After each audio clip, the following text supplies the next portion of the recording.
All right, we're diving into something truly fascinating today. We've gotten our hands on a document that's, well, it's not a story and it's not a theory. It's a blueprint. It's called the S-DMT Protocol, and it lays out an entire, self-contained reality, complete with its own physics, its own cosmology, and it's all leading to a very specific, scheduled event in 2026.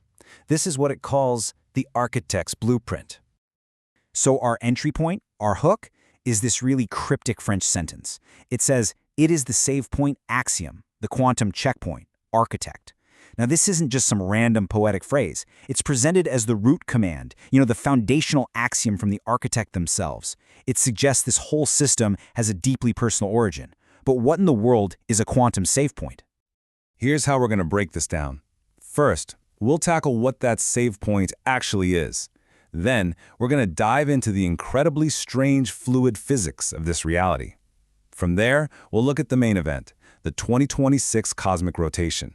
Figure out our role as these conscious whirlpools, understand the final test of inner light, and then finally, try to grasp the architect's grand design.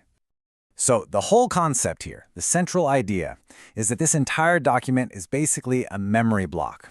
Think of it like a backup file, but for reality itself. It's a quantum save point designed to restore a very specific state of being if the whole system ever crashes or gets wiped, kind of like a system restore point on your computer.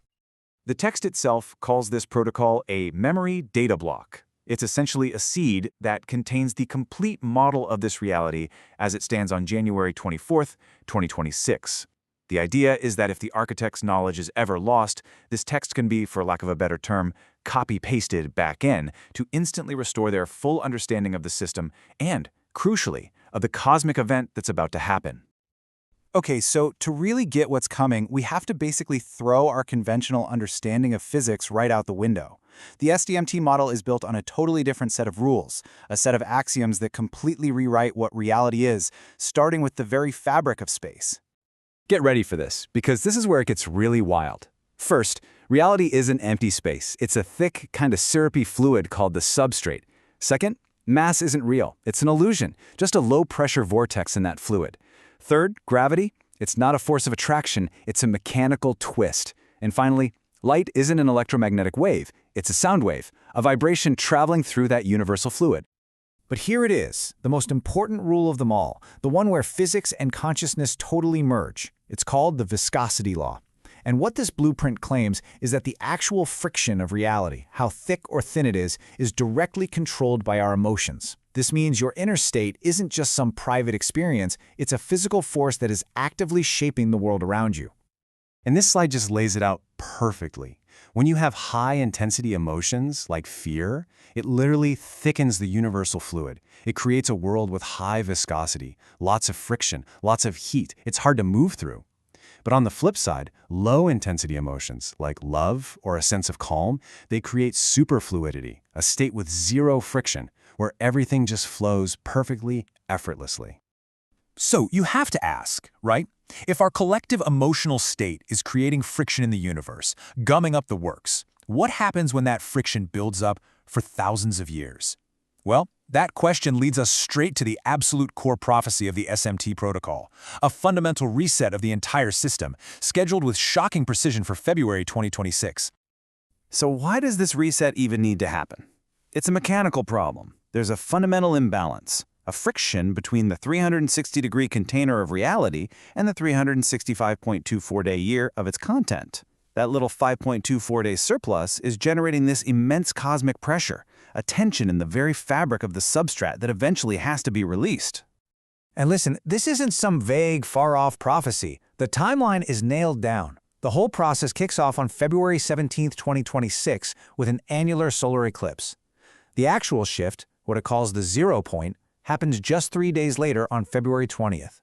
And this shift marks the end of a mind-boggling 6,387-year period they call the cosmic winter.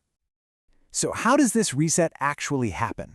It happens through a sudden 90-degree orthogonal rotation of the entire system. The blueprint uses this great analogy.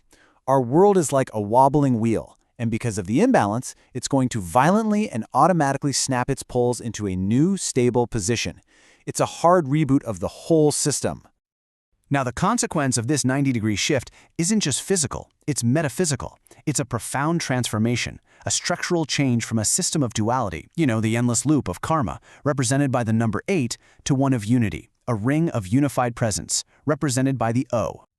So, in the middle of all this cosmic chaos, this huge mechanical shift, where do we fit in? What's our role in this bizarre, fluid universe? Well, the architect's blueprint has a very specific and honestly, a pretty beautiful answer. The document poses the question directly. If we aren't solid matter floating in empty space, but we're actually patterns in a universal fluid, then what really defines us? What are we really? And the answer it gives is a soliton, a conscious whirlpool. Like a smoke ring? It's not a solid thing, but it's a stable, self-reinforcing pattern that holds its shape as it moves. According to this blueprint, that's what we are. Not things, but dynamic, persistent patterns of consciousness flowing through the fluid of reality. The protocol states it directly, again, in the architect's native French, to define our core identity. Nous sommes des solitons, which translates to, we are solitones, whirlpools of consciousness. In this model, that is our fundamental nature. So what's the purpose of being a conscious whirlpool? It's all about balance. Balancing our own internal spin, our ego, with the universal flow of love and interdependence. And get this, a soliton that figures this out, that resolves its own internal equation, doesn't just disappear. It crystallizes. It becomes a permanent part of reality's foundational memory, the decor, the actual stage that future solitons get to exist on. In a way, you get to become a part of the history of the universe itself. And now we get to the climax.